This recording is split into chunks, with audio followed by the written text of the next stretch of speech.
1964, I was a little girl sitting on the linoleum floor of my mother's house in Milwaukee, watching Anne Bancroft present the Oscar for Best Actor at the 36th Academy Awards. She opened the envelope and said 5 words that literally made history. The winner is Sidney Poitier. Up to the stage came the most elegant man I had ever seen. I remember his tie was white, and of course his skin was black, and I'd never seen a black man being celebrated like that. And I have tried many, many, many times to explain what a moment like that means to a little girl, a kid watching from the cheap seats as my mom came through the door, bone-tired from cleaning other people's houses. But all I can do is quote and say that the explanation in Sidney's performance in Lilies of the Field, amen, amen, amen, amen. In 1982, Sidney received the Cecil B. DeMille Award right here at the Golden Globes, and it is not lost on me that at this moment, there are some little girls watching as I become the first black woman to be given the same award.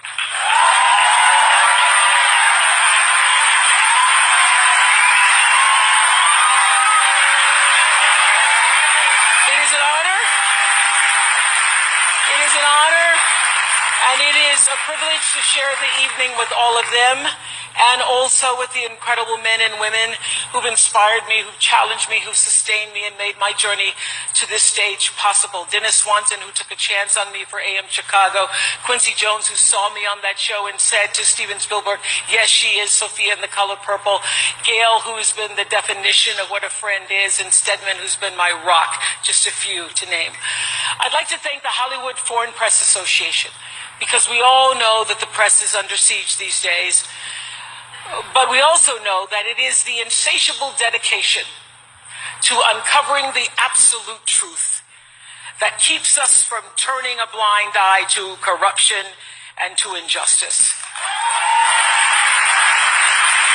to tyrants and victims and secrets and lies.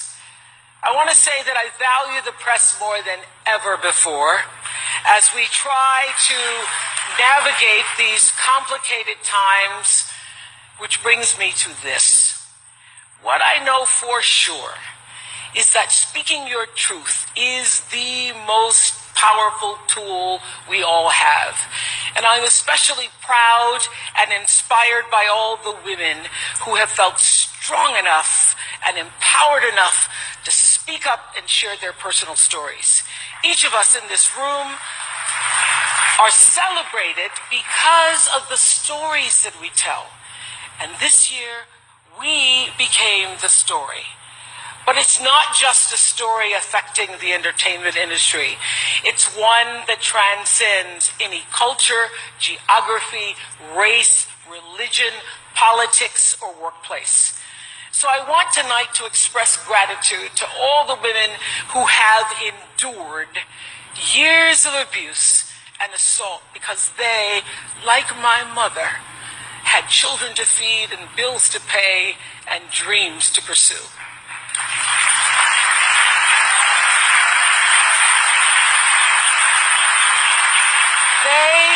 They're the women whose names we'll never know. They are domestic workers and farm workers. They are working in factories, and they work in restaurants, and they're in academia and engineering and medicine and science. They're part of the world of tech and politics and business. There are athletes in the Olympics, and there are soldiers in the military. And there's someone else, Recy Taylor.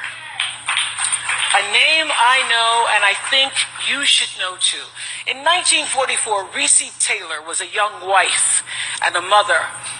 She was just walking home from a church service she'd attended in Abbeville, Alabama, when she was abducted by 6 armed white men, raped and left blindfolded by the side of the road, coming home from church.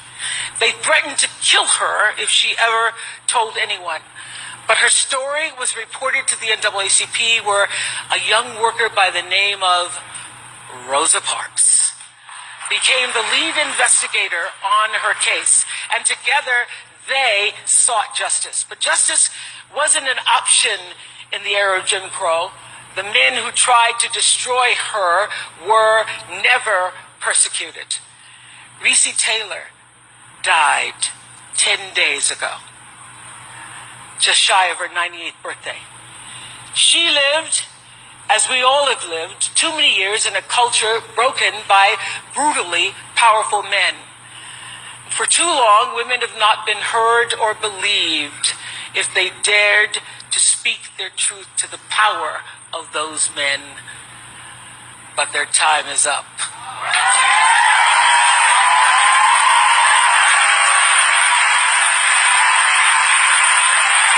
Their time is up.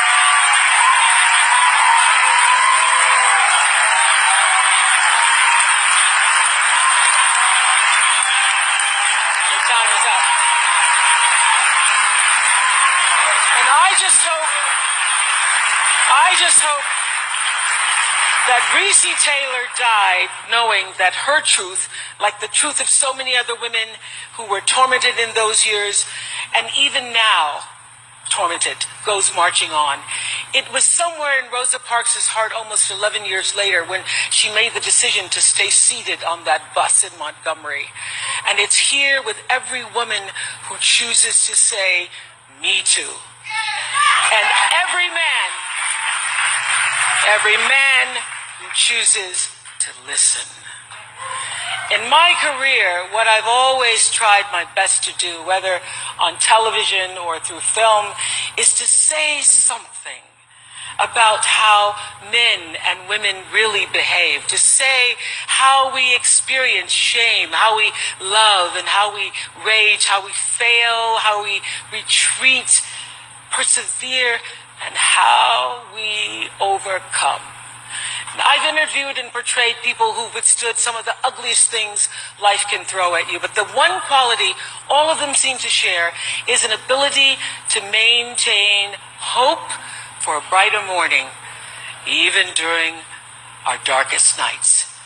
So I want all the girls watching here and now to know that a new day is on the horizon.